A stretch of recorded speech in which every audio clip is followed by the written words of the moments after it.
Hello students, online classes में आपका स्वागत है। लास्ट लेक्चर में बेटा हमने फुल वेव रेक्टिफायर के बारे में डिस्कस किया था। एसी टू डीसी कन्वर्टर, जो हमारा रेक्टिफायर सर्किट होता है वो एसी को डीसी में कन्वर्ट करता है। ठीक है, आज हम डिस्कस करेंगे फ़िल्टर सर्किट, यानी कि फ़िल्टर के बारे में डिस्कस करेंगे। ठीक है, बेसिकली फ़िल्टर होता क्या है बेटा? फ़िल्टर जो होता है, जो हमारा रेक्टिफायर से जो हमें आउटपुट प्राप्त होता है, ध्यान से सुने, जो हमें आउटपुट प्राप्त होता है रेक्टिफायर से, उसमें क्या होता है, कुछ रिपल्स होते हैं जिसे हम उर्मिका फैक्टर क्या बोलते हैं, उर्मिका फैक्टर। उर्मिका फैक्टर जैसे मैंने बताया कि जितना कम होगा उतना ही रेक्टिफायर का आउटपुट जो होगा उतना ही स्मूथ मिलेगा। तो जो हमारा जनरली होता है क्या, हर एक रेक्टिफायर के आउटपुट में कुछ ना कुछ रिपल फैक्टर्स होते हैं, उर्मिका होते हैं, रिपल्स होती हैं।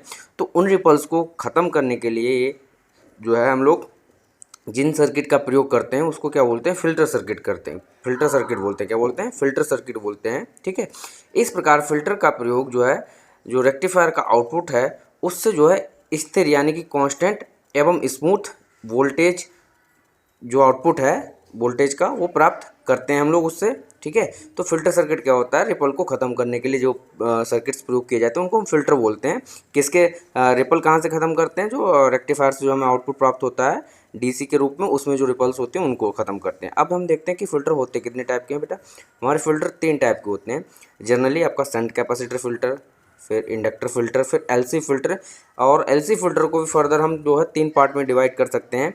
एलसी फ़िल्टर पहला पार्ट जो होगा आपका वो क्या होगा, एलसी फिल्टर में मतलब इनपुट कैपेसिटर एलसी फिल्टर। फिर दूसरा क्या होगा, इनपुट इंडक्टर एलसी फिल्टर। फिर तीसरा पाई फिल्टर या सीएलसी फिल्टर बोलते हैं। क्या उसे सीएलसी फिल्टर बोलते हैं। तो इसी क्रम में हम लोग जो है पहला फिल्टर देखते हैं, हमारा शंट कैपेसिटर फिल्टर। ठीक है, क्या शंट कैपेसिटर फिल्टर देखते हैं। देख सकते हैं आप, ये शंट कैपेसिटर फिल्टर है आपके सामने। किस प्रकार से लगाया गया देख सकते हैं आप। हमारा एसी इनपुट है, एसी इनपुट के आगे आपका एक डायोड लगा हुआ है, हाफ वेव रेक्टिफायर है ये, हाफ वेव रेक्टिफायर का सर्किट बना हुआ। और उसमें देख सकते हैं जो आपका एक कैपेसिटर लगा हुआ है, जो पैरेलल में लगा हुआ है, किसके पैरेलल में, आउटपुट के पैरेलल में लगा हुआ है। इसीलिए इसको हम बोलते हैं शंट कैपेसिटर फिल्टर। क्या बोलते हैं? Shunt capacitor filter. ये एक फिल्टर का काम करता है। हमें पता है बेटा कि जो हमारा फिल्टर होता है, क्या होता है कि हाफ वेव रेक्टिफायर के लिए भी क्या होता है, फिल्टर जो होता है इस प्रकार से हम लोग प्रयोग करते हैं। जो कैपेसिटर लगा है शंट कैपेसिटर है। शंट क्यों बोलते हैं? क्योंकि ये पैरेलल में लगा है, किसके आउटपुट के पैरेलल में लगाया जाता है।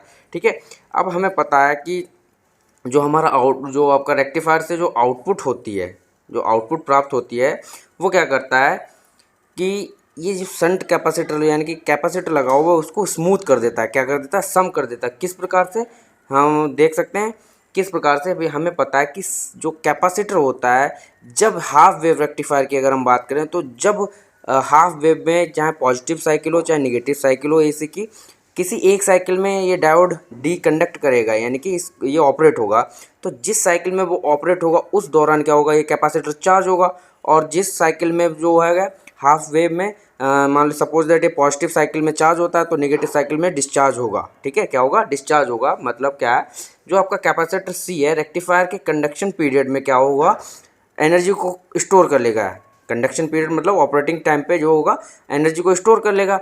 और जब जो कंडक्शन पीरियड उसका चला जाएगा, मतलब जब आपका नेगेटिव पल्स आएगी, जब डायोड कंडक्ट नहीं करेगा, उस केस में क्या होगा, ये एनर्जी को रिलीज करेगा आउटपुट पे। क्या होगा? एनर्जी को अपने अंदर से रिलीज करेगा, जो लोड प्रतिरोध आरएल को मिल जाएगी। ठीक है, इस प्रकार क्या होगा कि जो लोड प्रतिरोध आरएल में जो धारा प्रवाहित हो रही होगी वो कंटिन्यूसली बनी रहेगी। क्या होगी? कंटिन्यूसली बनी रहती है। क्यों? इट मीन्स क्या होता है बेटा कि जब हमारा डायोड कंडक्ट कर रहा होगा तो उस समय जो होगा ये एनर्जी को स्टोर कर लेगा। और जब डायोड आपका कंडक्ट नहीं कर रहा होगा तो उस समय ये एनर्जी को रिलीज कर देगा, किस पे? लोड प्रतिरोध आरएल पे। तो इस प्रकार जो है हमें आउटपुट पर कंटिन्यूसली एक जो है करंट की सप्लाई बनी रहती है। तो इस वजह से ये आउटपुट को स्मूथ कर देता है। क्या कर देता है? स्मूथ कर देता है। आप यहाँ पे इस वाले पॉइंट पे देख सकते हैं, जैसा यहाँ पे मैंने दिखाया है, इस वाले पॉइंट पे आप देख सकते हैं कि ये पॉजिटिव साइकिल में क्या हो रहा है, ये चार्ज हो रहा है। जबकि नेगेटिव हाफ साइकिल में जहाँ पे आपका जो डीसी आउटपुट नहीं मिल रहा है उस केस में डिस्चार्ज हो रहा है। ठीक है, तो इसने कुछ स्मूथ कर दिया, जो आपका आउटपुट है उसको स्मूथ कर दिया। ठीक है, तो इस प्रकार से शंट कैपेसिटर फिल्टर में इस प्रकार से जो है कैपेसिटर जो होता है हमारा, जो पैरेलल कैपेसिटर लगाते हैं, इस प्रकार से हमें जो है स्मूथ आउटपुट प्रदान कर देता है। क्लियर? इसी में फायर के रूप में किस प्रकार से प्रयोग किया जाता है उसके बारे में हम लोग बात करते हैं। ये उसी का ही जो आपका शंट कैपेसिटर है, यानी कि पैरेलल कैपेसिटर का फुल वेव रेक्टिफायर सर्किट है। देख सकते हैं फुल वेव रेक्टिफायर सर्किट, ठीक है। फिर उसके बाद हम देखते हैं अब इस वाले फुल वेव अगर रेक्टिफायर की बात करें तो ये जो होगा आपका दोनों केस में क्या होगा, दोनों केस में आपका कंटिन्यूसली सप्लाई बनाए रखेगा। क्या होगा, कंटिन्यूसली सप्लाई बनाए रखेगा। जो आपका पल्स, जो आपकी एसी पल्स में उतार चढ़ाव होता है पॉजिटिव टू निगेटिव, उस वाले जो उतार चढ़ाव को ये खत्म कर देगा। क्या कर देगा, खत्म कर देगा। क्लियर। यहाँ पे आप लोग देख सकते हैं कि shunt capacitor filter bridge rectifier में मैंने बताया था कि ब्रिज रेक्टिफायर और फुल वेव रेक्टिफायर सेम होता है आपका दोनों पल्स में, यानी कि दोनों पॉजिटिव हाफ साइकिल में और नेगेटिव हाफ साइकिल में, दोनों में आपको आउटपुट प्राप्त होता है। तो हम यहाँ पे शंट कैपेसिटर फिल्टर में देख सकते हैं, दोनों को एक साथ में समझ लेते हैं।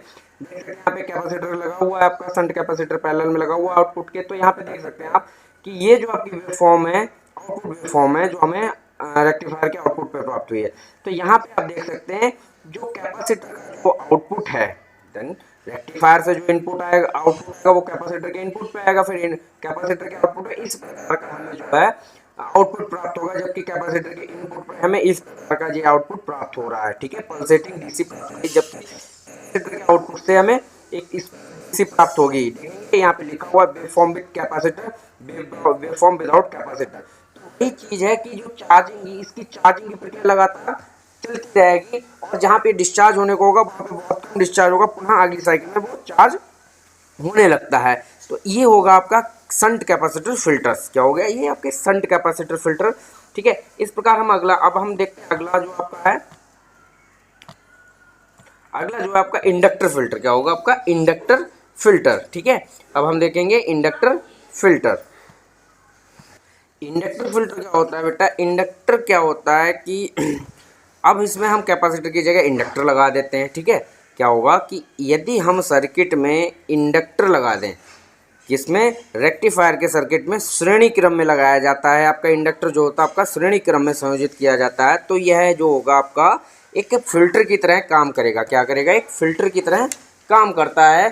ठीक है, क्या करता है, फिल्टर की तरह काम करता है। यदि हम इंडक्टर को रेक्टिफायर सर्किट में सीरीज में लगा दे तो वो फिल्टर की तरह काम करता है। इंडक्टर का जो होता है, इंडक्टर का फिल्टर जो होता है वो किस सिद्धांत पे कार्य करता है, वो इस सिद्धांत पे कार्य करता है, क्योंकि इंडक्टर के अंदर क्या क्वालिटी होती है कि वह स्वयं से, यानी कि इंडक्टर के अंदर से जो करंट फ्लो होती है वह जो धारा में चेंज होता है, जब करंट फ्लो होगी जाहिर सी बात है धारा में चेंज हो रहा है, पल्सेटिंग हमारे एसी है, फिर उसके बाद पल्सेटिंग हमें डीसी प्राप्त हो रही है। ठीक है, तो जो धारा में परिवर्तन होता है वह उसका अपोज करता है।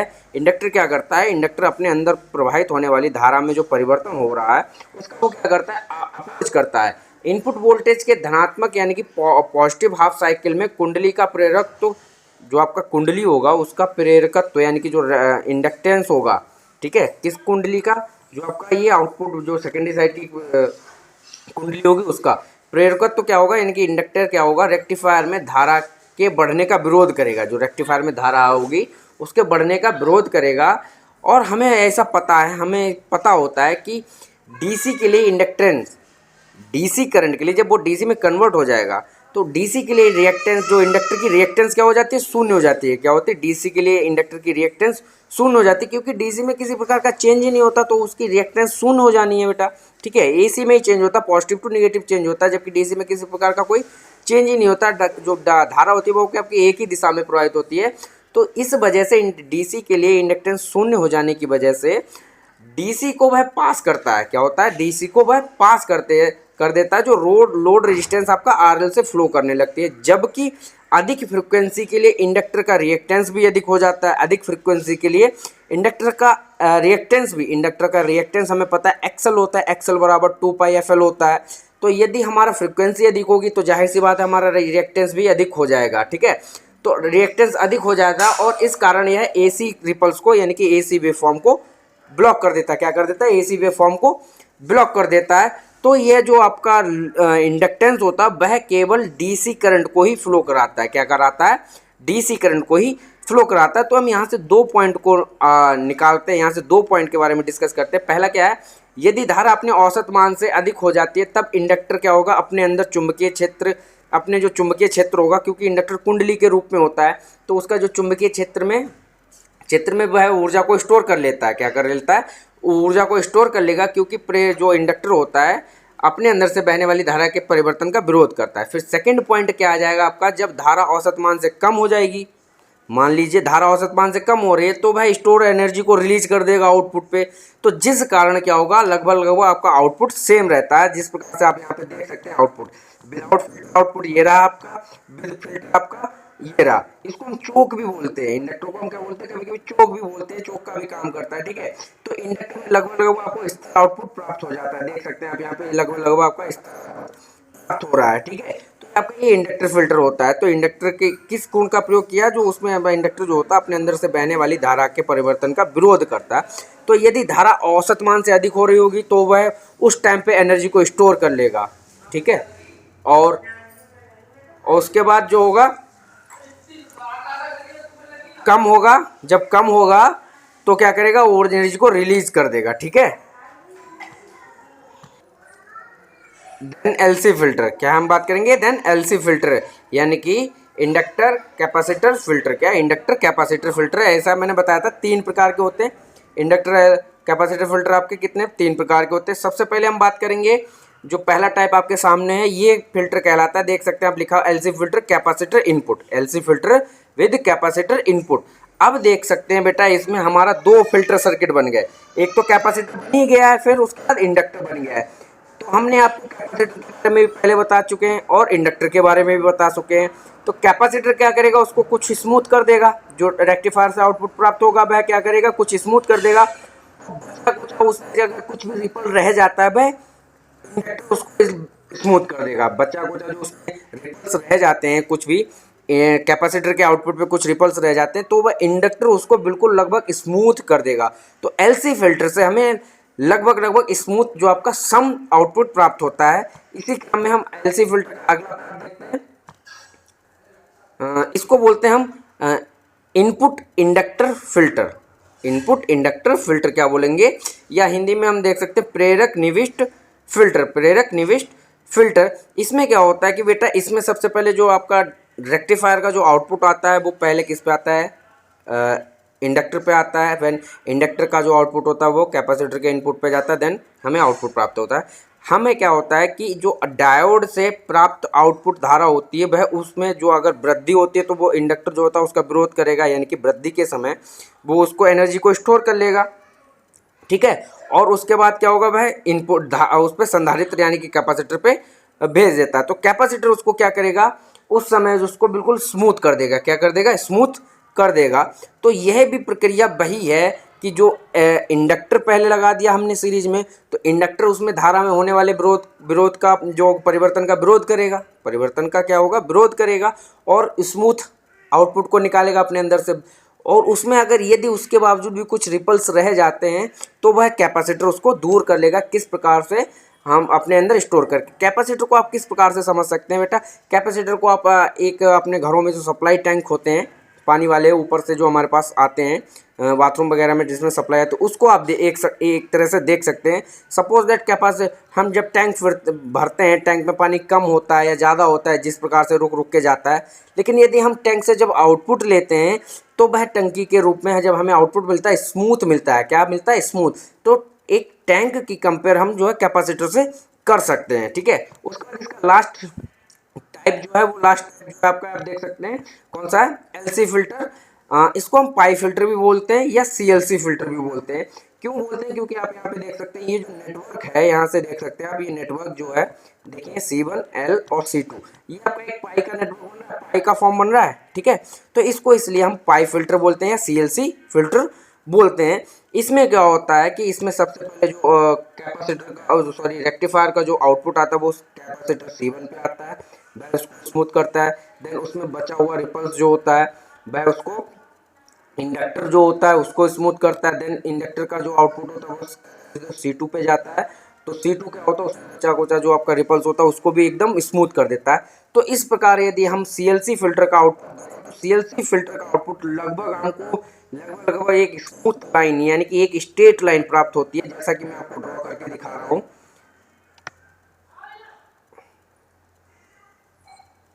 इस प्रकार से आपको एक डीसी आउटपुट प्राप्त होता है सीएलसी फिल्टर से, ठीक है। किससे? सीएलसी फिल्टर से इस प्रकार से आपको डीसी आउटपुट प्राप्त होता है। लगभग स्मूथ डीसी आउटपुट यहाँ से आपको प्राप्त होगा, इसलिए इसको सीएलसी फिल्टर या पाई फिल्टर का नाम दिया गया है।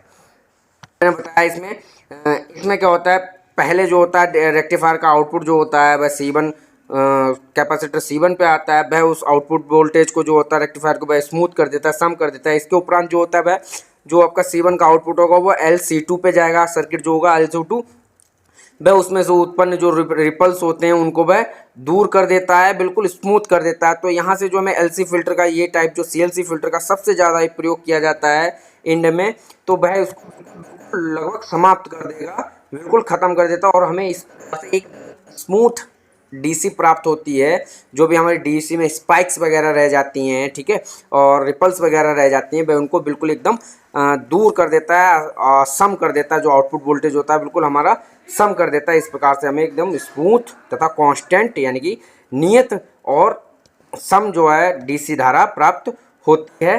तो ये हमारे सर्किट से बेटा, ठीक है। नेक्स्ट टॉपिक में या नेक्स्ट वीडियो में अगले हम टॉपिक पे डिस्कस करेंगे, ठीक है। तब तक के लिए आप सभी लोग अपने मोबाइल में आरोग्य सेतु ऐप और साथ ही साथ आयुष कवच ऐप को डाउनलोड करें और घर पे रहें, सुरक्षित रहें।